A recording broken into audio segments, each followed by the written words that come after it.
সম্প্রতি বিভিন্ন সেক্টরে যে সংস্কার চলছে এর মধ্যে নারী বিষয়ক সংস্কার কমিশন তাদের প্রস্তাবনা পেশ করেছে ৩ শতাধিক পৃষ্ঠার দীর্ঘ প্রস্তাবনা।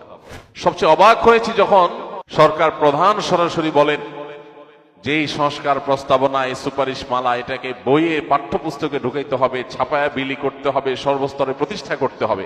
আসুন আমরা জানি যে কি প্রতিষ্ঠা করার কথা তারা বলছে। আমি শুধু মূল পয়েন্টগুলো যদি আপনাদের সাথে শেয়ার করি আমার মনে হয় আপনাদের বুঝতে কষ্ট হবে না। প্রস্তাবনার মধ্যে একটা প্রস্তাবনা হলো জাতীয় সংসদে ৩০০ আসনের পাশাপাশি যেগুলোতে লড়াই করে নির্বাচিত হয়ে ভোটের মাধ্যমে জিতে আসতে হবে, আলাদা ৩০০ আসন সংরক্ষিত নারীদের জন্য রাখতে হবে। বড় যে প্রস্তাবনাটা আছে সেটা হলো সম্পত্তিতে নারীর অধিকার পাওনা এটা সমান সমান সাব্যস্ত করতে হবে। এই সংস্কার কমিশনের প্রথম পৃষ্ঠায় আছে। ধর্মভিত্তিক পারিবারিক আইন নারীর প্রতি বৈষম্য, আইনে নারীর প্রতি বৈষম্য বিদ্যমান। ধর্মভিত্তিক পারিবারিক আইন যদি থাকে সমাজে, ধর্মের কারণে নারী নাকি জুলুমের শিকার হয়। তালাক ছেলেরা দিবে, মেয়েরা দিবে না, এটাই হলো শরিয়ার আইন। এখন এদের দাবি হলো মেয়েরাও তালাক দিতে পারতে হবে, সমান সমান অধিকার থাকতে হবে। ছেলে মেয়ে উভয়ের হাতে, এক পক্ষের হাতে তালাক দেওয়ার পাওয়ার আছে, তাতেই বিয়ে যে পরিমাণ হয় ভাঙে সে পরিমাণ।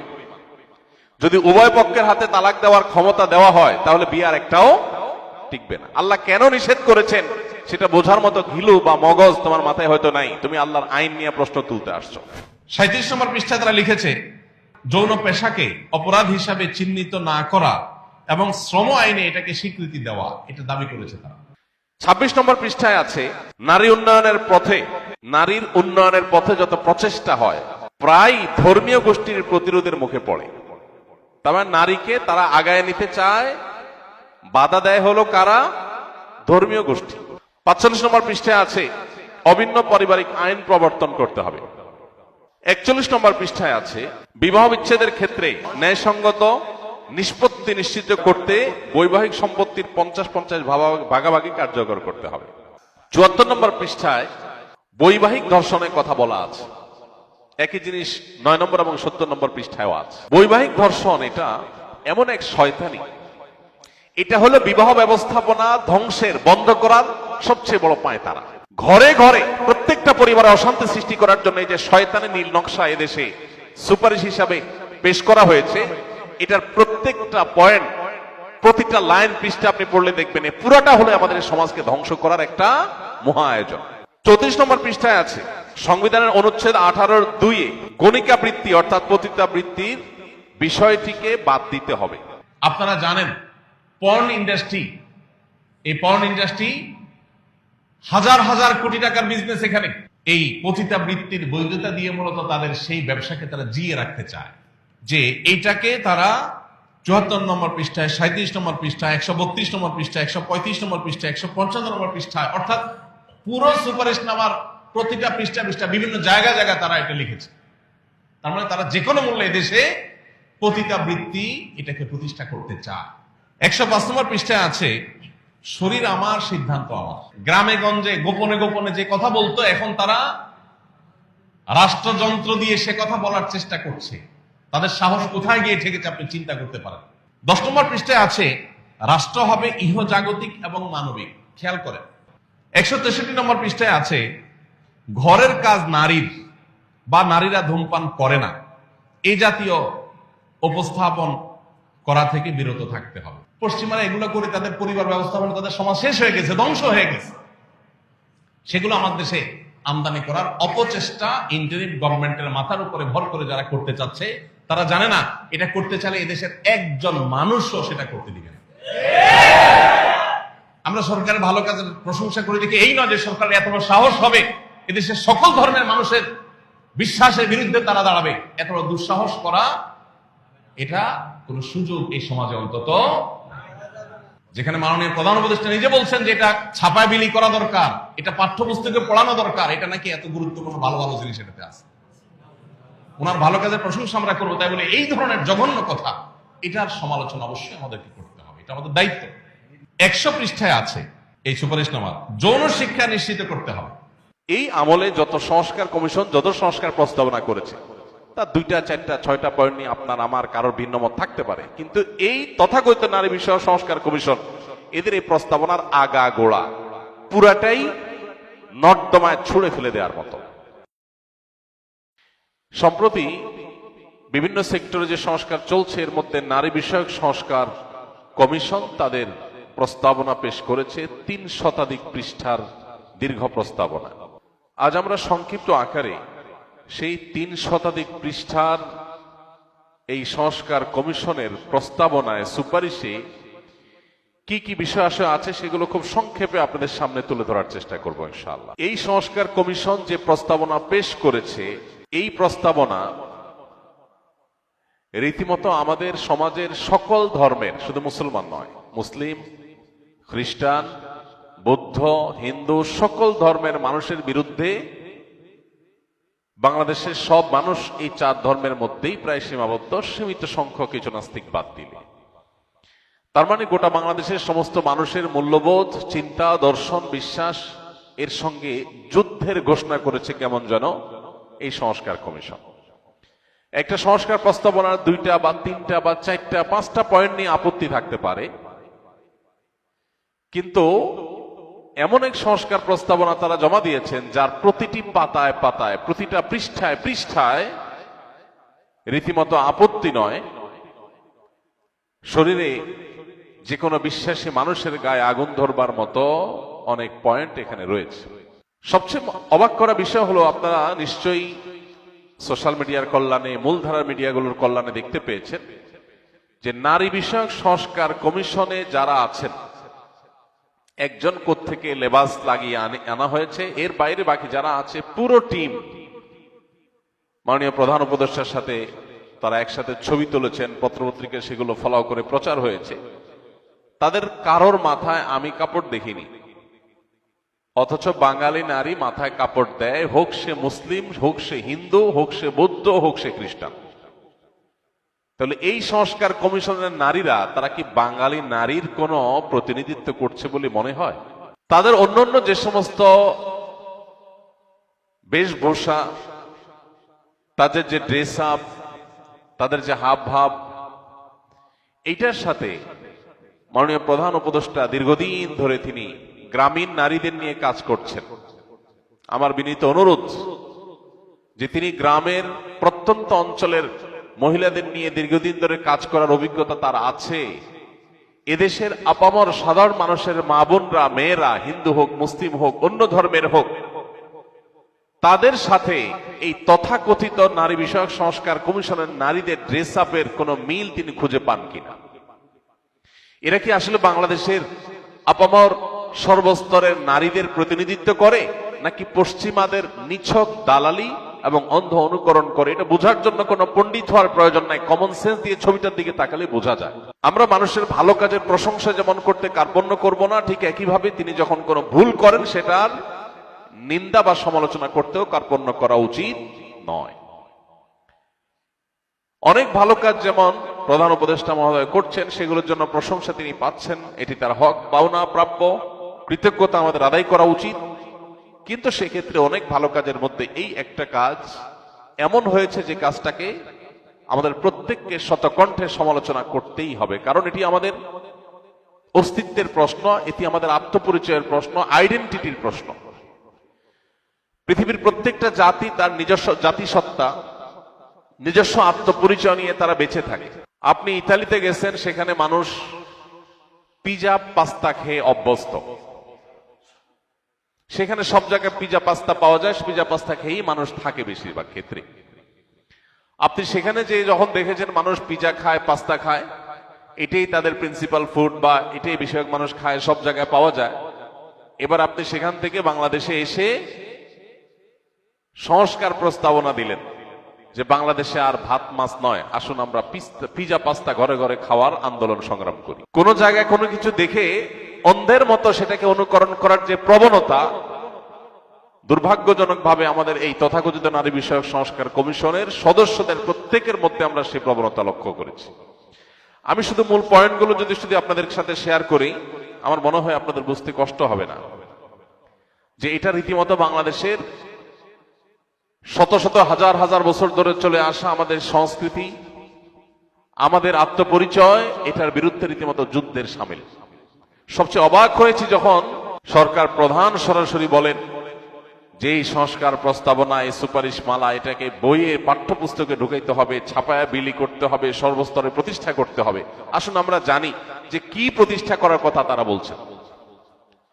আমি একটা কথা সবসময় বলি, পশ্চিমের মানুষ, ইউরোপিয়ান আমেরিকানরা, তারা অনেক ক্ষেত্রে জাগতিক জ্ঞান বিজ্ঞান, তথ্য প্রযুক্তি, অবকাঠামো, কলকারখানা, আবিষ্কার, এসব ক্ষেত্রে তারা আমাদের চাইতে অনেক দূরে এগিয়ে, এবং সেক্ষেত্রে তাদের অনুসরণ করতে কোনো সমস্যা নেই। তাদের সেগুলো অনুসরণ করে আমরাও এগিয়ে যাওয়ার চেষ্টা করতে পারি।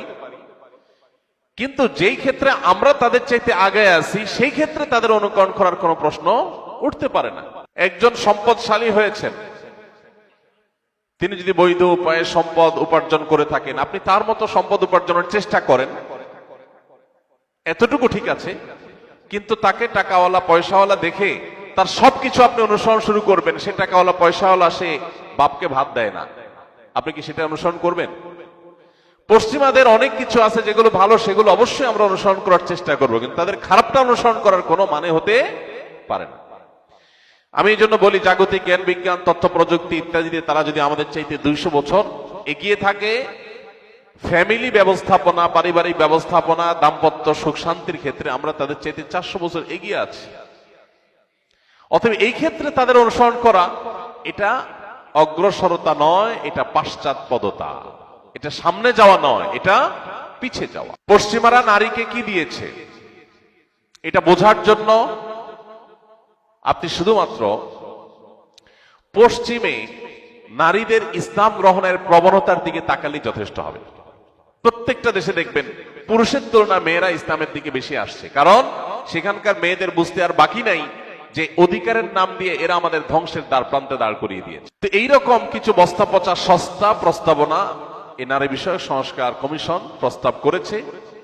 আমরা প্রত্যেকটা মানুষ, প্রত্যেকটা নাগরিক শতকণ্ঠে এটার বিরুদ্ধে প্রতিবাদ আমাদের জানাতে হবে, এবং এই কমিশনের প্রস্তাবনা সবটুকুন বাতিল এবং পুরো কমিশন বাতিল করে নতুন করে যে সমস্ত নারীরা এদেশের সর্বস্তরের নারীদের সত্যিকারের প্রতিনিধিত্ব করে, তাদেরকে ধারণ করে, তাদের কৃষ্টি কালচারকে শ্রদ্ধা করে, তাদের দিয়ে কমিশন গঠন করে তারপর যথোপযুক্ত প্রস্তাবনা পেশ করা হোক, এই দাবিটা আমাদের প্রত্যেকটা মানুষকে উঠাতে হবে। কারণ একটা ইন্টারিম গভর্নমেন্ট, একটি তত্ত্বাবধায়ক বা অনির্বাচিত সরকার, তাদের ভোটের কোনো গরজ সাধারণত থাকে না। অতএব জনগণ কি বললো না বললো এটা কেয়ার করার সুযোগ তাদের থাকে না, ততটা বা প্রয়োজন থাকে না। এই সুযোগে যদি কোনো ধ্বংসযজ্ঞ চালানো হয়, কোনো বিধ্বংসী বিষয় আমাদের সমাজে চাপিয়ে দিয়ে যাওয়া হয়, সেটা আর সরানো সম্ভব হবে না। অতএব সময় থাকতে সবাইকে সতর্ক হতে হবে। আসুন আমরা জানি কি আছে এখানে। মৌলিকভাবে যে পয়েন্টগুলো আছে, অনেক কথা নিয়ে কথা বলা যায়, অনেক ইস্যু নিয়ে কথা বলা যায়, কিন্তু আমরা খুব সংক্ষেপে কয়েকটা পয়েন্ট বলি। প্রস্তাবনার মধ্যে একটা প্রস্তাবনা হলো জাতীয় সংসদে 300 আসনের পাশাপাশি, যেগুলোতে লড়াই করে নির্বাচিত হয়ে ভোটের মাধ্যমে জিতে আসতে হবে, আলাদা 300 আসন সংরক্ষিত নারীদের জন্য রাখতে হবে। আচ্ছা, এইটার সমালোচনা করলে বলা হবে যে এই মৌলভী সাহেবরা নারী বিরোধী। মৌলভী সাহেবরা সবাই তা কোনো না কোনো মায়ের সন্তান, কোনো না কোনো নারীর স্বামী, কোনো না কোনো মেয়েদের বাবা, কোনো না কোনো বোনদের ভাই। অতএব পুরুষকে নারীর মুখোমুখি দাঁড় করানো, এটাই হলো সবচেয়ে বড় শয়তানি। সংরক্ষিত আসন মানে কোটা, যে কোটার বিরুদ্ধে এত সংগ্রাম, এত যুদ্ধ, এত বড় পরিবর্তন নারী বিষয়ক সংস্কার কমিশন আবার প্রস্তাব করছে, সেই কোটা 5%, 10% না, পুরা 50%, 50%, অর্থাৎ 300 আসনের পার্সেন্ট, 300 আসনের পাশাপাশি 300 আসন নারীদের জন্য সংরক্ষিত রাখতে হবে। সংরক্ষিত রাখার মানে কি? সংরক্ষিত রাখার মানে হলো ভোট দ্বারা নির্বাচিত হয়ে আসবে না। অবাক করা বিষয় হলো, এরাই কিন্তু পুরা প্রস্তাবনার আগাগোড়া একটা কথাকে বেশি স্টাবলিশ করার চেষ্টা করেছে, নারী এবং পুরুষের সমান সমান অধিকার থাকতে হবে। তো সমান সমান যদি হয়, পুরুষ যদি ভোট পেয়ে লড়াই করে আসন পায়, নারীও ভোট পেয়ে লড়াই করে আসনে আসবে, এটাই তো স্বাভাবিক, এটাই তো সমান সমান। নারীর জন্য 300 আসন আপনি ধরে রাখবেন আর বলবেন সমান সমান চাই। তো এটা তো স্ববিরোধিতা, এটা তো সাংঘর্ষিকতা, এটা তো সবচেয়ে হাস্যকর কথা। কিন্তু সেই হাস্যকর কথাটা বলা হচ্ছে এখানে। একটা গুরুত্বপূর্ণ বিষয় হলো, আপনারা জানেন একজন সংসদ সদস্যের বিপরীতে রাষ্ট্রের কতগুলো টাকা খরচ হয়, কি পরিমাণ টাকা খরচ হয় একজন সংসদ সদস্যের বিপরীতে আমরা সবাই কম বেশি জানি। এরকম একটা গরিব রাষ্ট্রে আরো 300 জন সংসদ সদস্য চাপায় দিবে, যারা কেউ যোগ্যতা দিয়ে আসবে না, তারা কোটায় আসবে। ইতিপূর্বে যে সংরক্ষিত নারী আসনে যারা সংসদ সদস্য হয়ে আসছেন, তাদের অনেকের বক্তব্য সোশ্যাল মিডিয়াতে, টেলিভিশনে, বিভিন্ন ভিডিওতে আপনারা দেখে যার পর নাই বিনোদন পেয়েছেন। তাদের চিরকুট পড়া দেখে ছোট ছোট বাচ্চারা পর্যন্ত মিটমিট করে হেসেছে।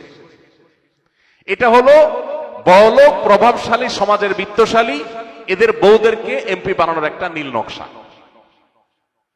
এই সংরক্ষিত আসনে কখনো রিকশাওয়ালার বউকে এমপি হতে দেখবেন না, কখনো খেটে খাওয়া দিনমজুরের মানুষের বউকে এমপি হতে দেখবেন না। এমপি হবে ঘুরে ফিরে ওনাদের বউরা, যাদের যোগ্যতা নাই ভোটে আসার, তাদের সংরক্ষিত আসন দিয়ে আনতে হবে, রাষ্ট্রের টাকা অপচয় করতে হবে, কোটা প্রথাকে 100% বাস্তবায়ন করতে হবে। এটা হলো নারী বিষয়ক কমিশনের অন্যতম একটা বড় প্রস্তাবনা। দ্বিতীয়ত, মোটা দাগে বড় যে প্রস্তাবনাটা আছে সেটা হলো সম্পত্তিতে নারীর অধিকার পাওনা এটা সমান সমান সাব্যস্ত করতে হবে। অর্থাৎ বাবার সম্পদে, মায়ের সম্পদে সন্তান হিসাবে ছেলে যদি একানা পায়, মেয়েও একানাই পাবে, সমান সমান পাইতে হবে। শুনতে খুব সুন্দর শোনা যায়, ভালোই তো। একই বাপের ছেলে, একই বাপের মেয়ে, তো ছেলে 2 আনা পেলে মেয়েও 2 আনা পাবে, ছেলে 2 আনা পেলে মেয়ে কেন 1 আনা পাবে? এটা তো বৈষম্য। এটা শুনতে খুব ভালো শোনা। প্রচলিত আইনে, আমাদের দেশে প্রচলিত আইনে খোরপোশ ভরণ পোষণ দেওয়ার দায়িত্ব কার? ছেলের। প্রচলিত আইনেই, ইসলাম তো আছেই।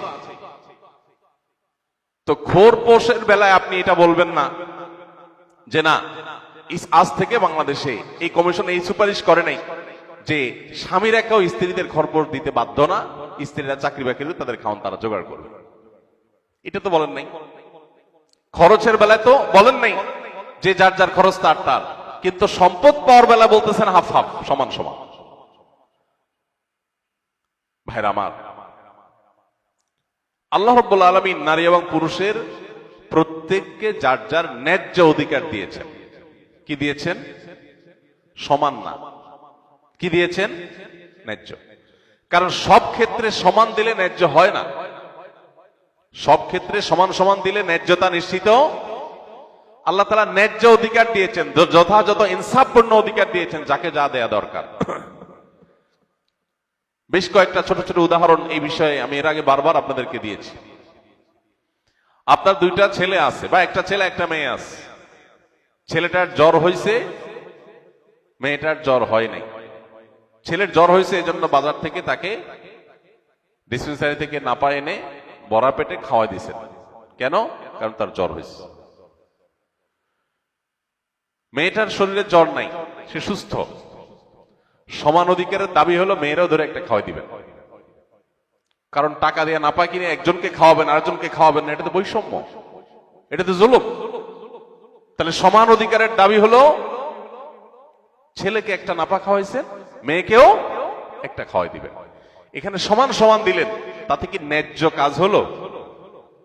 ইসলাম ন্যায্য করতে বলে, যাকে যেটা দরকার। এর এখন নাপা দরকার, এর নাপা খাওয়াইতে হবে। আরেকজনকে এখন নাপা খাইতে চাইলেও মানা করতে হবে, খাইতে দেওয়া যাবে না। এটাই হবে ইনসাফ। সব জায়গায় সমান সমান করলে ইনসাফ হয় না। একজনের গায়ে জ্বর আসছে, তার জন্য ফ্যানটা বন্ধ করে দিতে হবে তার রুমে, কারণ জ্বর আসছে, তার শীত লাগতেছে। আরেকজনের ঠান্ডা সর্দি লাগে না, এখন খুব গরম পড়তেছে, তার রুমে ফ্যানটা অবশ্যই বন্ধ রাখতে হবে, কারণ সমান সমান লাগবে। মেয়ের রুমে ফ্যান যখন বন্ধ, তাহলে ছেলের রুমে ফ্যান বন্ধই থাকা উচিত, নাহলে সমান সমান হবে। এখন যদি ছেলের রুমে ফ্যানটা চালাইতে দেন, তাহলে একজনের ফ্যানের বাতাস খাওয়াচ্ছেন, সে বিদ্যুৎ বিল খরচ করতেছে, আরেকজন ফ্যানের বাতাস খাচ্ছে না, বিদ্যুৎ বিল বাঁচাচ্ছে, তাহলে জুলুম হয়ে গেল, বৈষম্য হয়ে গেল। এবার যদি দোনো রুমে আপনি ফ্যান চালাই দেন, এটা কি ইনসাফ হবে না জুলুম হবে? তাহলে এই জুলুম এটা যেন না হয় সেজন্য আল্লাহ রাব্বুল আলামিন আমাদেরকে ন্যায্যতা করেছেন। কোন কোন জায়গায় না দিয়া ইনসাফ হয়, কোথাও কোথাও দিয়া ইনসাফ হয়। ভাইরা আমার, এরকম বহু এক্সাম্পল দেওয়া যাবে। আপনার বাচ্চা একটা 5 বছর বয়সের আর একটা 20 বছর বয়সের। 20 বছর বয়সের বাচ্চার জন্য যেহেতু বড় জামা কিনছেন, বড় পায়জামা প্যান্ট কিনছেন, এই জন্য 5 বছরের বয়সটারে ছোট দিলে তার প্রতি জুলুম হয়ে যায়। একজনের 2 হাতের জামা দিলেন, পায়জামা দিলেন, আরেকজনকে মাত্র 1 বিঘতের দিলেন, 1 হাতের দিলেন, এটা তো জুলুম হয়ে গেল। এই জন্য 20 বছরের টারে যে সাইজের জামা পায়জামা কিনে দিচ্ছেন, একই সাইজের জামা পায়জামা 5 বছরের টারে কিনে পরাই দিচ্ছেন। এটা হবে সমতা, এটা হবে কি সমতা, কিন্তু এটা ইনসাফ হবে না।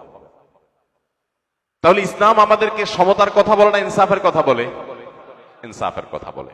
ভাইরা আমার, এরকম বহু উদাহরণ দিয়ে বোঝানো যাবে। আল্লাহ রাব্বুল আলামিন মেয়েদেরকে সম্পদে যে ছেলেদের অর্ধেক সম্পদ দিতে বলেছেন, ভাগ রেখেছেন, এটা ন্যায্যতার প্রয়োজনে। এখানে সমান সমান দিলে ন্যায্যতা নিশ্চিত হবে, কারণ ভরণ পোষণ এবং ক্ষয় খরচের সকল বিষয়ে ছেলেকে দায়িত্ব দেওয়া হয়েছে। একজনকে আপনি 10 টাকা দিয়ে বললেন বাজার থেকে এটা আনো, ওইটা আনো, ওইটা আনো, ওইটা আনো। আরেকজনকে 5 টাকা দিয়ে বললেন তোমার কিচ্ছু আনতে হবে না, এটা তোমার। এখন যদি বলে যে কেন একজনকে 5 টাকা দেওয়া হলো, তার প্রতি জুলুম করা হয়েছে, এটা যেরকম মূর্খতা সুলভ প্রশ্ন, ঠিক একইভাবে আল্লাহ তাআলার এই বিধান নিয়ে প্রশ্ন তোলা এটাও মূর্খতা সুলভ প্রশ্ন।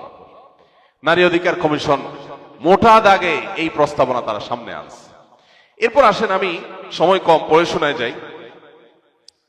তাদের এই সংস্কার কমিশনে প্রথম পৃষ্ঠায় আছে, ধর্মভিত্তিক পারিবারিক আইন নারীর প্রতি বৈষম্য, আইনে নারীর প্রতি বৈষম্য বিদ্যমান। ধর্মভিত্তিক পারিবারিক আইন যদি থাকে সমাজে, তো ধর্মের কারণে নারী নাকি জুলুমের শিকার হয়। ইসলাম নারীদের প্রতি নাকি জুলুম করে, যেমন বিয়ে, তালাক, উত্তরাধিকার, এগুলোতে নাকি, এগুলো ধর্মভিত্তিক পারিবারিক আইনের কারণে এগুলোতে নাকি নারী জুলুমের শিকার হয়, বৈষম্যের শিকার হয়। এটা নিয়ে আলাদা আলাদা করে আলোচনা করা যায়, লম্বা আলোচনা করা যায়, কিন্তু সময় আমাদের নাই, প্রয়োজনও খুব একটা নাই। তালাক ছেলেরা দিবে, মেয়েরা দিবে না, এটাই হলো শরিয়ার আইন। এখন এদের দাবি হলো মেয়েরাও তালাক দিতে পারতে হবে, সমান সমান অধিকার থাকতে হবে। ছেলে মেয়ে উভয়ের হাতে, এক পক্ষের হাতে তালাক দেওয়ার পাওয়ার আছে, তাতেই বিয়ে যে পরিমাণ হয় ভাঙে সে পরিমাণ।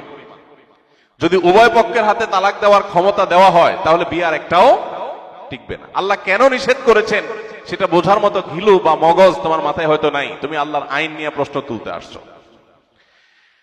26 নম্বর পৃষ্ঠায় আছে, নারী উন্নয়নের পথে, নারীর উন্নয়নের পথে যত প্রচেষ্টা হয় প্রায় ধর্মীয় গোষ্ঠীর প্রতিরোধের মুখে পড়ে। তবে নারীকে তারা আগায় নিতে চায়, বাধা দেয় হলো কারা? ধর্মীয় গোষ্ঠী। আমার প্রশ্ন, বাংলাদেশের মানুষ তো ধর্মপ্রাণ, হিন্দুরা, মুসলমানরা, খ্রিস্টানরা, বৌদ্ধরা, প্রত্যেকে যার যার ধর্মের ব্যাপারে ধর্মপ্রাণ। বাংলাদেশের মানুষের ধর্মপ্রাণ হওয়ার ব্যাপারে পৃথিবীর কারোর কোনো দ্বিমত পোষণ করার কোনো কারণ নাই। ধর্মপ্রাণ মানুষদের এখানে ধর্মীয় গোষ্ঠীকে দোষী করা হচ্ছে। প্রশ্ন হলো, এই সংস্কার কমিশনের যারা সদস্য আছেন তারা কি বিধর্মীয় গোষ্ঠী? তারা কোনো ধর্ম বিশ্বাস করেন না? এটা তারা পরিষ্কার করে বলুক। ধর্মীয় গোষ্ঠী বলতে তো সকল ধর্মের মানুষ, সকল ধর্মের অনুসারীদেরকে দোষী করা হলো। তাতে একজন বেনামাজি যে সেও দোষী, একজন রিকশাওয়ালাও দোষী, সবাইকে দোষী করা হলো যে ধর্মীয় গোষ্ঠী বাধা দেয়। তার মানে নাস্তিকরা বাধা দেয় না, ধর্মীয় গোষ্ঠীর বিপরীতে যাদের ধর্ম নাই সেই গোষ্ঠী। তাহলে এরা শতকরা কয়জন মানুষ, লাখের মধ্যে কয়জন মানুষকে তারা রিপ্রেজেন্ট করছে এবং তাদের চিন্তাধারা আমাদের উপরে চাপাতে এসেছে। 45 নম্বর পৃষ্ঠায় আছে, অভিন্ন পারিবারিক আইন প্রবর্তন করতে হবে। অভিন্ন পারিবারিক আইন মানে মুসলমান, হিন্দু, খ্রিস্টান, বৌদ্ধ সব ধর্মের মানুষের এক আইনে, এক নিয়মে বিয়ে হবে, এক নিয়মে বিচ্ছেদ হবে, সব এক নিয়মে হবে। এই সম্পর্কে কয়দিন আগে দেখলাম, সম্ভবত 2 দিন আগে দেখলাম, একজন হিন্দু ভদ্র মহিলা, তিনি এবং হিন্দু ধর্মের অনেকে বেশ তীব্র প্রতিবাদ জানিয়েছে, আপত্তি জানিয়েছে। সব ধর্মের মানুষকে এক আইনের অধীনে নিয়ে আসতে চান তারা। একটা নীতিমালার আলোকে সবার বিয়ে, তালাক, উত্তরাধিকার আইন সবকিছুকে, সকল ধর্মের মানুষকে একটা অভিন্ন নীতিমালা এবং অভিন্ন পারিবারিক আইনের আওতায় তারা আনতে চাচ্ছেন, যেটার বিরুদ্ধে দেশের সকল ধর্মের মানুষ ঐক্যবদ্ধ আছে।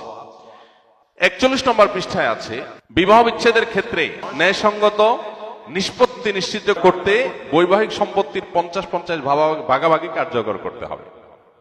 আপনারা অনেকে জানেন, পশ্চিমা পৃথিবীতে এবং পৃথিবীর অনেক দেশে একটা নিয়ম আছে, বিয়ে হওয়ার পর কোন কোন দেশে আছে 3 বছর যদি সংসার টিকে, এরপর যদি তালাক বা বিচ্ছেদ হয়, স্বামীর সম্পদের অর্ধেক বউকে দিয়ে দিতে হয়। আপনারা অনেকে জানেন, পৃথিবীর সবচেয়ে বড় ধনীদের একজন, তিনি কয়েক বিলিয়ন তার বউকে দিয়ে তালাক দিচ্ছেন কিছুদিন আগে। উপার্জন করবে স্বামী, বিচ্ছেদ হয়ে গেলে তার ভাগ অর্ধেক দিয়ে দিতে হবে কাকে? স্ত্রীকে। ভাইরা আমার, পশ্চিমারা এবং তাদের পেছনে থাকা শয়তান মূলত পরিবার ব্যবস্থাপনার সবচেয়ে বড় শত্রু। পরিবার ব্যবস্থাপনা পৃথিবী থেকে তুলে দিতে চায়। এর নানাবিধ কারণ আছে, অনেক দীর্ঘ ব্যাখ্যা আছে, আলোচনা আছে। আপনি যদি তাকায় দেখেন, তাদের সমস্ত নিয়ম কানুন সবগুলো হলো পরিবার ব্যবস্থাপনা ধ্বংসের আয়োজন। এই যে বিবাহের পর বিচ্ছেদ হলে স্বামী স্ত্রী, স্বামীর সম্পদ যা কামাই করবে তার 50% স্ত্রী পেয়ে যাবে, এই জিনিসটা পশ্চিমে যে আছে, এটার কারণে কেউ বিয়ে করতে আগ্রহী না। এটা আমরা সবাই জানি। সে সমস্ত জায়গায় মানুষ বিয়ে করতে চায় না। কেন বিয়ে করতে চায় না? কারণ বিয়ে করার দরকার কি? অবৈধ হারাম কাজের সঙ্গী তো রাখাই যাচ্ছে, আইনে তো নিষেধ নাই। তাহলে বিবাহ করে ফেললে সম্পদের অর্ধেক দিয়ে দেওয়া লাগবে বিচ্ছেদ হয়ে গেলে, তার চাইতে বিয়ে করার দরকার কি? নিজেদের প্রয়োজন নিজেরা অবৈধভাবে হারাম উপায়ে সারবে, রাষ্ট্রে আইনে যেহেতু নিষেধ নাই, সমস্যা কোথায়? ঘরে ঘরে এটার চর্চা চলছে, বিয়ে সেখানে খুব একটা হয় না, রেয়ার কেস, কেউ বিয়ে করতে চায় না। আর বিয়ে না করার কারণে কি হয়? সন্তান হয় না। অবৈধ এবং হারাম কাজ যার সাথে করে, সেখানে সন্তান নেওয়ার প্রশ্ন ওঠে না, যার কারণে সন্তান হওয়ার প্রবণতা কমে গেছে। চায়নার মতো দেশ যখন এক সময় একটার বেশি 2টা সন্তান হলে সরকার অনেকগুলো অর্থদণ্ড চাপিয়ে দিত, বেশি দিন আগের কথা না, সেই চায় না এখন আপনি একটার বেশি 2টা, 2টা বেশি 3টা, 4টা, যত সন্তান জন্ম দিবেন তত সরকার আপনাকে টাকা দিবে। বেশি দিন লাগে নাই। পৃথিবীর মানুষ আর কখন বুঝবে? পশ্চিমের প্রত্যেকটা দেশ, এমনকি পূর্বের প্রত্যেকটা উন্নত দেশ, আজ তাদের পর্যাপ্ত মানুষ নেই দেশ চালাবার মতো, দেশের কাজকাম করার মতো পর্যাপ্ত মানুষ নেই। জার্মানির মতো দেশ হাজার হাজার লাখো সিরিয়ান রিফিউজিদেরকে জায়গা দিয়েছে। কেন জায়গা দিয়েছে? কারণ তাদের দেশ চালানোর মতো মানুষ নেই। রিফিউজিদেরকে ঢুকায়া তাদেরকে কাজ শিখায় কাজে লাগাই দিচ্ছে। গোটা পৃথিবী আজ ক্রাইসিসে আছে, প্রত্যেকটা দেশ ক্রাইসিসে আছে, মানুষ নাই। বৃদ্ধ দিয়ে দেশ ভরে যাচ্ছে, ইয়াং জেনারেশন তৈরি হচ্ছে না। কারণ ওই যে বৈবাহিক যে সম্পর্ক, পারিবারিক ব্যবস্থাপনা, এটাকে ভেঙে ফেলা হয়েছে। চায় না, বিয়ে যখন করতে চায় না, সন্তান হয় না। আর সন্তান যখন হয় না, জেনারেশন গ্যাপ তৈরি হয়ে যাচ্ছে। ভাইরা আমার, এরা আমাদেরকে সে প্রস্তাব দিচ্ছে, পশ্চিমের সে বস্তা পচা সস্তা প্রস্তাব দিচ্ছে। বাংলাদেশে স্বামী স্ত্রীর মধ্যে দাম্পত্য সম্পর্কের মধ্যে দিন দিন ফাটল ধরছে, আমাদের সম্পর্কগুলো দিন দিন খারাপ হয়ে যাচ্ছে, এতে কোনো সন্দেহ নেই। কিন্তু এর পরও আমাদের দেশে নারী পুরুষ স্বামী স্ত্রী হিসেবে তাদের মধ্যে যেই পরিমাণ সম্পর্ক, সৌহার্দ্য, বিশ্বাস, ভালোবাসা এখনো বিদ্যমান, পশ্চিমাদের কাছে সেটা স্বপ্ন মাত্র। ওরা কল্পনা করতে পারে না যে আমাদের এখানে স্বামী স্ত্রী একে অন্যকে কিভাবে ভালোবাসে, কতটা বিশ্বাস করে। এখনো পর্যন্ত কিছু বিচ্ছিন্ন ঘটনা তো আছেই, কিন্তু এখনো পর্যন্ত বেশিরভাগ ফ্যামিলিতে স্বামী স্ত্রী একজন আরেকজনকে ছাড়া বাঁচবে না, এমন একটা অবস্থা। পশ্চিমের লোকেরা এগুলো কল্পনাও করে না। তো সেই বস্তাপচা সস্তা জিনিস তারা এখানে চাপাতে চায়। 74 নম্বর পৃষ্ঠায় বৈবাহিক ধর্ষণের কথা বলা আছে। একই জিনিস 9 নম্বর এবং 70 নম্বর পৃষ্ঠায়ও আছে। বৈবাহিক ধর্ষণ এটা এমন এক শয়তানি, এটা হলো বিবাহ ব্যবস্থাপনা ধ্বংসের, বন্ধ করার সবচেয়ে বড় পায়তারা। এমনিতেই দাম্পত্য কলহ ঘরে ঘরে, চুন থেকে পান থেকে নুন খসলেই স্বামী স্ত্রীর মধ্যে ঝগড়া বিবাদ, সেখান থেকে বিচ্ছেদ হয়ে যাচ্ছে, সংসারগুলো ভেঙে খানখান হয়ে যাচ্ছে। এরপরে আবার নতুন করে বৈবাহিক ধর্ষণের আইন যখন হবে, তখন কি হবে? স্বামীর সাথে স্ত্রী, স্ত্রীর সাথে স্বামীর যদি বনিবনা না হয়, একটু কথা কাটাকাটি হয়েছে, স্বামী বিরুদ্ধে স্ত্রী যে মামলা ঠুকে দেবে যে আমার ইচ্ছার বিরুদ্ধে আমার সাথে শারীরিক সম্পর্ক করেছে। ইচ্ছার বিরুদ্ধে করেছে না ইচ্ছায় করেছে, এটা প্রমাণ করার কোন সিস্টেম, কোন উপায় থাকতে পারে? কোন সুযোগ আছে? কোন সাক্ষী প্রমাণ, কোন তথ্য উপাত্ত রাখার সুযোগ আছে? তাহলে কেন এটা চাচ্ছে? এটা চাচ্ছে হলো ঘরে ঘরে প্রত্যেকটা ফ্যামিলিতে যুদ্ধ বাঁধাবার জন্য, প্রত্যেকটা সংসারে অশান্তি সৃষ্টি করবার জন্য। ইসলাম জুলুম করতে নিষেধ করেছে সবার জন্য। কোন স্বামীর এই অধিকার নাই, স্ত্রী অসুস্থ, স্ত্রী অপারক, জুলুম করে তার সাথে শারীরিক সম্পর্ক করার অধিকার কোন স্বামীকে ইসলাম দেয় নাই। কিন্তু একই সাথে স্বামীর চরিত্র রক্ষার্থে, সমাজ সুস্থ সুন্দর স্বাভাবিক যেন থাকে, সেই প্রয়োজনে একজন স্ত্রী তার স্বামীর প্রয়োজন পূরণের সদা প্রস্তুত থাকার নির্দেশ ইসলাম করেছে। অর্থাৎ প্রত্যেককে যার যার নির্দেশ ইসলাম করেছে। এখানে স্বামী স্ত্রী পরস্পরের মধ্যে স্বামী স্ত্রী সুলভ জোরাজুরি, এটা সকল সমাজে, সকল সংসারে, সকল মানুষের কাছে স্বীকৃত। কখনো কখনো স্বামী স্ত্রীর মধ্যে শারীরিক সম্পর্ক নিয়ে যেরকম মৃদু জোরাজুরি গ্রহণযোগ্য পর্যায়ে পর্যন্ত চলে, অগ্রহণযোগ্য পর্যায়ে জুলুম পর্যায়ে গেলে চলে না। ঠিক তেমনি ভাবে স্বামী স্ত্রীর মধ্যে টাকা পয়সা নিয়ে, মার্কেটিং নিয়ে, খাওয়া দাওয়া নিয়ে, শপিং নিয়ে, বিভিন্ন আপনার রেস্টুরেন্টে যাওয়া নিয়ে, কোথাও ঘুরতে যাওয়া নিয়েও মৃদু জোরাজুরি হয়। এখন কোন স্ত্রী যদি তার স্বামীর পকেট থেকে টাকা নেয়, অনেক সময় টানাটানি হয়, হাতাহাতি হয়, মৃদু জোরাজুরি হয়, এগুলো স্বামী স্ত্রী সুলভ, বন্ধু সুলভ জোরাজুরি। স্বামী হয়তো রেস্টুরেন্টে যেতে চাচ্ছে না, স্ত্রী বলছে হ্যাঁ জামা গায়ে দাও, বের হ, তোমাকে যেতেই হবে আজকে। ইচ্ছার বাইরে একটু জোর করেই নিয়ে গেল। স্ত্রী চাচ্ছে ঘুরতে যাবে, স্বামী বলে না আমার ভালো লাগতেছে না, বলে না তোমার যেতে হবে, বাইরে একটু জোরাজোরি করে নিয়ে গেল।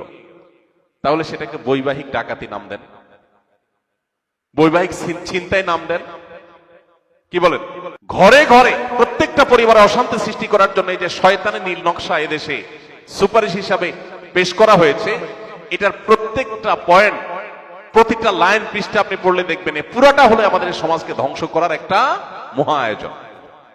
প্রিয় ভাইরা আমার, 34 নম্বর পৃষ্ঠায় আছে সংবিধানের অনুচ্ছেদ 18(2)-এ গণিকাবৃত্তি অর্থাৎ পতিতাবৃত্তির বিষয়টিকে বাদ দিতে হবে। পতিতাবৃত্তি এটা আমাদের আইনে অবৈধ, এটাকে বাদ দিতে হবে, অর্থাৎ এটাকে বৈধতা দিতে হবে। এবং জনস্বাস্থ্য ও নৈতিকতার নামে যৌনকর্মীদের পেশাকে নিরোধ করা মানবাধিকারের লঙ্ঘন। কি মানবাধিকারের সবক শুনাইতে আসছে চিন্তা করেন। ফিলিস্তিনে মানুষ মেরে কয়লা করে ফেলছে, এটা নিয়ে কোনো টু শব্দ নাই, সেখানে মানবাধিকার কোনো লঙ্ঘন হচ্ছে না। মানবাধিকার লঙ্ঘন হচ্ছে কোথায়? পতিতাবৃত্তি করতে না দিলে নাকি মানবাধিকার লঙ্ঘন হচ্ছে। একজন নারী তার ভরণ পোষণের ব্যবস্থা যদি তার স্বামী, তার বাবা, তার ভাই না করে, ইসলামী শরিয়ার বিধান অনুযায়ী রাষ্ট্র তার সমস্ত খরচ খরচা দিতে বাধ্য, রাষ্ট্র করবে, সমাজ করবে। সেটা না করে তাকে পতিতাবৃত্তির পথে আপনি অগ্রসর করে দিচ্ছেন। এদেশে যত নারী এই জঘন্য কর্মে, এই ঘৃণ্য কর্মে যারা লিপ্ত হয়েছেন বা যারা এটাকে পেশা হিসেবে বেছে নিয়েছেন, একজন একজন করে যদি সবার সাক্ষাৎকার সংগ্রহ করা হয়, দেখা যাবে প্রত্যেকের জীবনে প্যাথেটিক ইতিহাস আছে। কেউ এখানে স্বেচ্ছায় আসে নাই, তাদেরকে কোনো দালাল চক্র জুলুম করে অন্যায়ভাবে তাদেরকে এই পথে এনেছে। সেখান থেকে তাদেরকে উদ্ধার করার কথা দরকার, সেটা কথা না বলে উল্টা বরং তাদের সেই কাজে যেন সারা জীবন তারা থাকে, সেই বন্দোবস্ত যারা করতে চায়, এরা নারীর বন্ধু, এরা নারীর শত্রু। আপনি নারীকে অধিকার দেওয়ার নাম করে আপনার ব্যবসা বন্দোবস্ত পাকাপোক্ত করছেন। আপনারা যারা সচেতন আছেন, পৃথিবীর খোঁজ খবর যারা রাখেন, আপনারা জানেন পর্ন ইন্ডাস্ট্রি, এই পর্ন ইন্ডাস্ট্রি হাজার হাজার কোটি টাকার বিজনেস। এখানে এই পতিতাবৃত্তির বৈধতা দিয়ে মূলত তাদের সেই ব্যবসাকে তারা জিয়ে রাখতে চায়, আর কিছু না। অতএব আমাদের দেশে যে সমস্ত মেয়েরা এই ধরনের নিগ্রহের শিকার, তাদেরকে উদ্ধার করতে হবে, তাদেরকে পুনর্বাসন করতে হবে, তাদেরকে থাকা খাওয়ার ব্যবস্থা করতে হবে, তাদের যথাযথ কর্মসংস্থানের ব্যবস্থা করতে হবে। সেটা না করে তাদের সেই কর্মে তাদেরকে অটল অবিচল রাখার জন্য আপনি যে দাবি তুলছেন, এটা তাদের অধিকার নয়, এটা বরং তাদেরকে তাদের যে অধিকার সেটা থেকে বঞ্চিত করা। দেখুন, এই জিনিসটা তাদের কাছে এত বেশি গুরুত্বপূর্ণ যে এইটাকে তারা 74 নম্বর পৃষ্ঠায়, 37 নম্বর পৃষ্ঠায়, 132 নম্বর পৃষ্ঠায়, 135 নম্বর পৃষ্ঠায়, 155 নম্বর পৃষ্ঠায়, অর্থাৎ পুরো সুপারিশনামার প্রতিটা পৃষ্ঠা বিভিন্ন জায়গায় তারা এটা লিখেছে। তার মানে তারা যে কোনো মূল্যে এদেশে পতিতাবৃত্তি এটাকে প্রতিষ্ঠা করতে চায়। তারা চায় মহল্লা এটা প্রতিষ্ঠা হয়ে যায়। 37 নম্বর পৃষ্ঠায় তারা লিখেছে, যৌন পেশাকে অপরাধ হিসাবে চিহ্নিত না করা এবং শ্রম আইনে এটাকে স্বীকৃতি দেওয়া, এটা দাবি করেছে তারা। এখন দেখেন, গত 2 দিন আগে আমি এক ভাই, যিনি বিভিন্ন ধর্ম সম্পর্কে গবেষণা করেন, মুসলমান ছাড়াও হিন্দু, বৌদ্ধ, খ্রিস্টান বিভিন্ন ধর্ম সম্পর্কে তিনি পাণ্ডিত্য রাখেন, তাদের ধর্মগ্রন্থগুলো নিয়ে অনেক অগাধ নলেজ আছে। এরকম এক ভাইকে আমি অনুরোধ করেছি, ভাই আপনি একটু অন্যান্য ধর্মাবলম্বীদের ধর্মগ্রন্থে পতিতাবৃত্তি সম্পর্কে কি বলা আছে আমাকে একটু নোট করে দেন।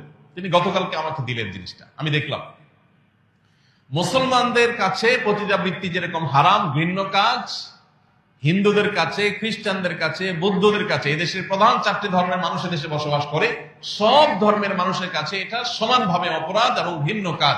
তার মানে এই ব্যাপারে বাংলাদেশের সকল ধর্মের মানুষ ঐক্যবদ্ধ আছে, একমত আছে যে পতিতাবৃত্তি এটা কোনো ভালো কাজ নয়, এটা নোংরা কাজ, জঘন্য কাজ।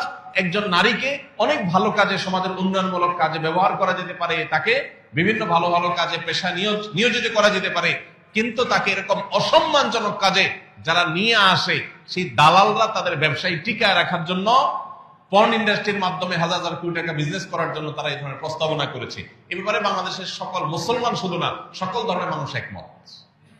সকল ধর্মের মানুষ যে বিষয়ে একমত, সে বিষয়ে কিভাবে, সেটার বিরোধিতা কিভাবে একটা তথাকথিত সংস্কার কমিশন প্রস্তাব পেশ করতে পারে? আমি এই জন্য শুরুতে বলেছি, এটা হলো আমাদের পরিবার ব্যবস্থাপনা, আমাদের সমাজ ব্যবস্থাপনার বিরুদ্ধে রীতিমতো যুদ্ধের সামিল। আপনারা জানেন, এইডস, আরো পৃথিবীতে জঘন্য যত সব রোগ, যেগুলোর কারণে মানুষ নিশ্চিত মৃত্যুর কোলে ঢলে পড়ছে, পৃথিবীর বহু দেশ সাফার করছে এইডস সহ বিভিন্ন রোগ নিয়ে। এই রোগের প্রধান কারণই হলো এই পতিতাবৃত্তি। এর ফলে আরো সমাজে যে সমস্ত অনাচার হয়ে থাকে, সেগুলোর ফিরিস্তি অনেক লম্বা। অতএব এইটাকে নাকি বৈধতা দিতে হবে, সে বিষয়ে তারা সুপারিশ করছে। 105 নম্বর পৃষ্ঠায় আছে, শরীর আমার, সিদ্ধান্ত আমার। ভ্রষ্ট এনজিও গুলো দীর্ঘদিন পর্যন্ত সমাজের গ্রামে গঞ্জে গোপনে যে কথা বলতো, এখন তারা রাষ্ট্রযন্ত্র দিয়ে সে কথা বলার চেষ্টা করছে। তাদের সাহস কোথায় গিয়ে ঠেকেছে আপনি চিন্তা করতে পারেন। একজন মুসলমানের বিশ্বাস কি শরীর তার, সিদ্ধান্ত তার, না শরীর যার সৃষ্টি, যার সিদ্ধান্ত তার? আমরা নিজেরা আল্লাহর বিধান অনুযায়ী মানতে না পারলেও বিশ্বাস আমাদের এটা আছে, মানা উচিত। আমি পারছি না, কিন্তু উচিত, আল্লাহ আমাকে সৃষ্টি করছেন তার নির্দেশ অনুযায়ী চলা। এখানে শরীর আমার, সিদ্ধান্ত আমার মানে হলো ধর্মকে সাইড করে ফেলা, কোরআন হাদিসকে সাইড করে ফেলা। 23 নম্বর পৃষ্ঠায় আছে, 3 মাসের মধ্যে গর্ভপাতের বৈধতা বাস্তবায়ন করতে হবে। তার মানে খেয়াল খুশি মতো যে কেউ অবৈধ সম্পর্ক করলো, গর্ভের সন্তান চলে আসলো, 3 মাসের মধ্যে হলে সেটা গর্ভপাত করতে পারবে, এটা আইন করতে হবে, সুযোগ দিতে হবে যাতে আকাম বেশি করা যায়। এরা নাকি মানবাধিকার কর্মী। যে সন্তান মাতৃগর্ভে এসে গেছে তাকে মেডিসিন দিয়ে হত্যা করা, এই কাজটার প্রস্তাবনা যারা করতে পারে নাকি মানুষের অধিকারের কথা বলে। আস্ত মাতৃগর্ভে শিশু হত্যার কথা যারা বলে, ভ্রূণ হত্যার কথা যারা বলে, তারা নাকি মানবাধিকার কর্মী। 10 নম্বর পৃষ্ঠায় আছে, রাষ্ট্র হবে ইহজাগতিক এবং মানবিক। খেয়াল করেন, রাষ্ট্র হবে ইহজাগতিক। রাষ্ট্রে পরকাল নিয়ে কোনো ভাবনার নামগন্ধ থাকতে পারবে না। 163 নম্বর পৃষ্ঠায় আছে, ঘরের কাজ নারীর বা নারীরা ধূমপান করে না, এই জাতীয় উপস্থাপন করা থেকে বিরত থাকতে হবে। ঘরের কাজ নারীর, এটা বলা যাবে না। তাহলে কি বলতে হবে? বলতে হবে নারী ঘরের বাইরে যাবে, নারী ঘরের বাইরে যাবে। দেখেন, যে সমস্ত সংসারে, আমাদের দেশে এখানে অনেকে আছেন হয়তো, স্বামী স্ত্রী 2 জন জব করেন, রান্নাটা 2 জন হাফ হাফ করেন, যারা স্বামী স্ত্রী দুজন জব করেন বুকে হাত দিয়া বলতে পারবেন কে কে যে আমরা একদম 50% যে আজকে তুমি রান্না কালকে আমি রান্নবো, এভাবে সিস্টেম মেনটেন করে করেন কয়জন আছেন বলতে পারবেন? তাহলে বেচারিকে বাহিরে কাজে পাঠায় দিলেন অধিকার নাম করে, যে তুমি ঘরে কেন বসে থাকবা, তোমার অধিকার আছে বাইরে যা কাজ করা, অধিকারের নাম দিয়া পাম্পট্টি দিয়া তারে কামে লাগিয়ে দিলেন। এরপরে ঘরের যে কাম আছে সেটাও সে করলো, তাহলে ডিউটি কি কম হলো না ডাবল হলো? আচ্ছা, এরপরে আসেন, আল্লাহ তাআলা সন্তান নারীর গর্ভে দিবে, ছেলের গর্ভে দিবেন না, এটা আল্লাহর সিস্টেম। সন্তান গর্ভ দেওয়ার পর 10 মাস অনেকটা বিছানায় শুয়ে থাকতে হয়। এর মতো হার্ড ডিউটি আপনি তো 10 বছরও করতে পারবেন না। তারে তো বাহিরে আপনি কাজে পাঠিয়ে দিচ্ছেন, আপনার সাথে নিয়ে যাচ্ছেন, সেও জব করতেছে, কিন্তু তার যে সন্তান গর্ভধারণ করার ডিউটি ওইটা কি হাফ নিতে পারছেন আপনি? এরপর 2 বছর ধরে যে সন্তানকে দুধ পান করাইতে হবে, এটা তো খুব শান্তির কাজ না? এর চেয়ে কঠিন ডিউটি আরেকটা আছে। রাত 12টা নাই, 1টা নাই, 2টা নাই, 3টা নাই, টয়লেট নাই, বাথরুমের বেগ নাই, গোসল নাই, কিচ্ছু নাই, যে অবস্থা আছে অবস্থা মা করে কান্না করে উঠছে, আর ওই কান্নার ডাকে সাড়ে দিয়ে এসে তাকে দুধ দিতে হবে, এটা তার ডিউটি। এই কঠিন ডিউটিটা যদি বলেন যে তুমিও তো চাকরি করো আমিও চাকরি করি, কষ্ট তোমারও হয় আমারও হয়, তাহলে দুধ তুমি 1 বছর খাও 1 বছর আমি খাও, কোন সুযোগ আছে? আল্লাহর সিস্টেমের উপরে এই শয়তানি, পশ্চিমারা এগুলো করে তাদের পরিবার ব্যবস্থাপনা, তাদের সমাজ শেষ হয়ে গেছে, ধ্বংস হয়ে গেছে। সেগুলো আমাদের দেশে আমদানি করার অপচেষ্টা ইন্টারিম গভর্নমেন্টের মাথার উপরে ভর করে যারা করতে চাচ্ছে, তারা জানে না এটা করতে চাইলে এদেশের একজন মানুষও সেটা করতে দিবে না।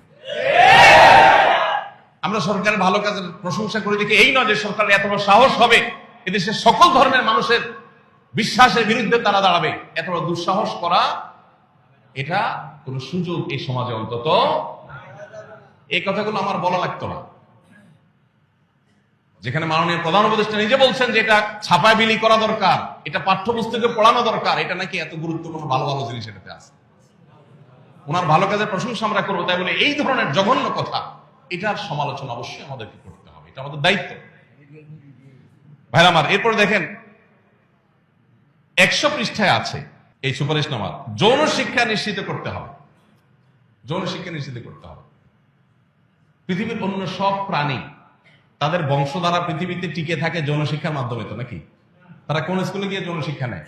দেখেন, নারী বলেন পুরুষ বলেন প্রত্যেকটা মানুষের আল্লাহ তাআলা একটা নির্দিষ্ট বয়সে আসার পর তার ভিতরে শারীরিক যে চাহিদা দিয়েছেন, এটা যাতে সে বিপদগামিতার পথে না করে, এক্ষেত্রে যেন সে অসতর্ক না হয়, প্রত্যেকটা পরিবারেই মায়েরা মেয়েদেরকে এবং কোন কোন ক্ষেত্রে বাবারা ছেলেদেরকে অথবা বিভিন্ন ভাবে ছেলে মেয়েদেরকে পারিবারিকভাবে এগুলো শেখানো হয় শালীনতা এবং লজ্জাশীলতার গণ্ডির মধ্যে থেকে। এরা চায় যে এই লাজ লজ্জা শরম সব উঠে যাক। আমি ডেনমার্কে গিয়েছিলাম, সেখানে আমাকে এক বাংলাদেশি ভাই বললেন, ভাই আমাদের এখানে স্কুলে সাঁতার কাটার আগে ড্রেসিং রুমে ছেলে এবং মেয়েদেরকে একত্রে একই রুমে সম্পূর্ণ বিবস্ত্র হতে হয়। এটা নাকি তাদের শিক্ষা, যে সবাই একসাথে বিবস্ত্র হতে হবে, তাদের মধ্যে লাজ লজ্জা শরম কিচ্ছু রাখা যাবে না, এগুলো ভেঙে একাকার করে ফেলতে হবে। সেই জিনিসটাকে এদেশে আমদানি করতে চাইছে এই নারী বিষয়ক কমিশন। 34 নম্বর পৃষ্ঠায় আছে সংবিধানের 39-এর 2 অনুচ্ছেদে শালীনতা এবং নৈতিকতার কথা বলা আছে, এটা বাদ দিতে হবে। শালীনতা দরকার নেই, নৈতিকতা এদেশে দরকার নেই। 35 নম্বর পৃষ্ঠায় আছে মহিলা বাদ দিয়ে নারী বলতে হবে। এটা পিছনে বিরাট মাইল প্যাচ আছে। এই কমিশনের নাম কিন্তু মহিলা বিষয়ক কমিশন না, নারী বিষয়ক।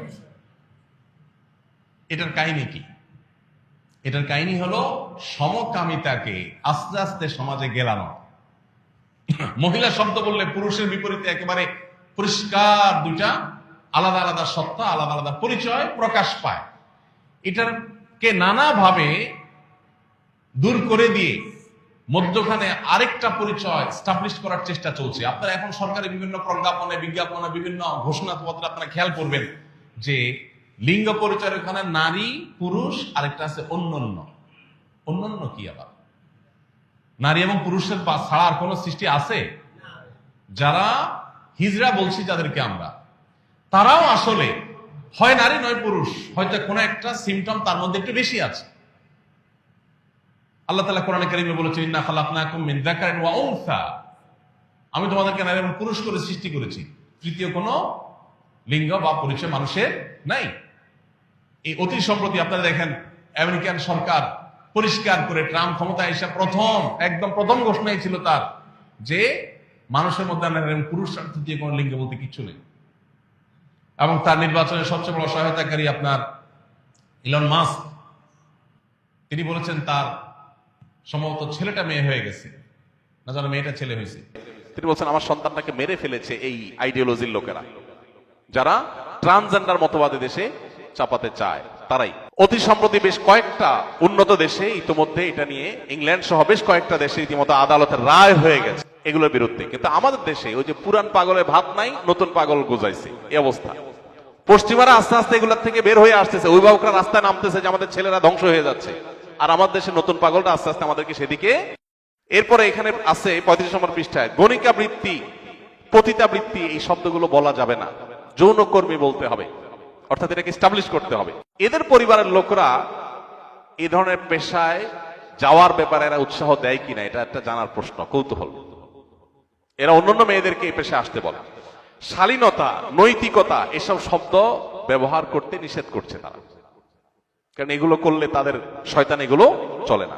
এই আমলে যত সংস্কার কমিশন যত সংস্কার প্রস্তাবনা করেছে তা 2টা 4টা 6টা পয়েন্ট নিয়ে আপনার আমার কারোর ভিন্ন মত থাকতে পারে, কিন্তু এই তথাকথিত নারী বিষয়ক সংস্কার কমিশন এদের এই প্রস্তাবনার আগা গোড়া পুরাটাই নর্দমায় ছুঁড়ে ফেলে দেওয়ার মতো, এই পুরাটাই ড্রেনে ফেলে দেওয়ার মতো। এদেশের একজন মানুষের অস্তিত্ব, শুধু মুসলমান নয়, একজন মানুষের অস্তিত্ব বেঁচে থাকতেও ইনশাআল্লাহ এই নষ্ট জিনিসের একটা লাইনও বাস্তবায়ন করতে দেওয়া হবে না। আমাদের প্রত্যেকটা মানুষকে সচেতন হতে হবে। কি শয়তানি আয়োজন করেছে, আমি যদি আরো সময় থাকতো সবগুলা পয়েন্ট আপনাদেরকে বলতে পারতাম। আপনারা অবাক হতেন যে 300 সম্ভবত 18 বা 3 শতাধিক পৃষ্ঠা, এই পুরো গবেষণা আপনার সুপারিশনামার মধ্যে প্রতিটা লাইনে লাইনে এই সমাজের সমস্ত কৃষ্টি কালচারের বিরুদ্ধে যুদ্ধের ঘোষণা করা হয়েছে। সোজা কথা, আল্লাহ তাআলা এদেরকে হেদায়েত দান করুন। আমাদের দেশ আর যেন ভুল পথে না যায়, আল্লাহ আমাদেরকে সেই তৌফিক দান করুন। আমাদের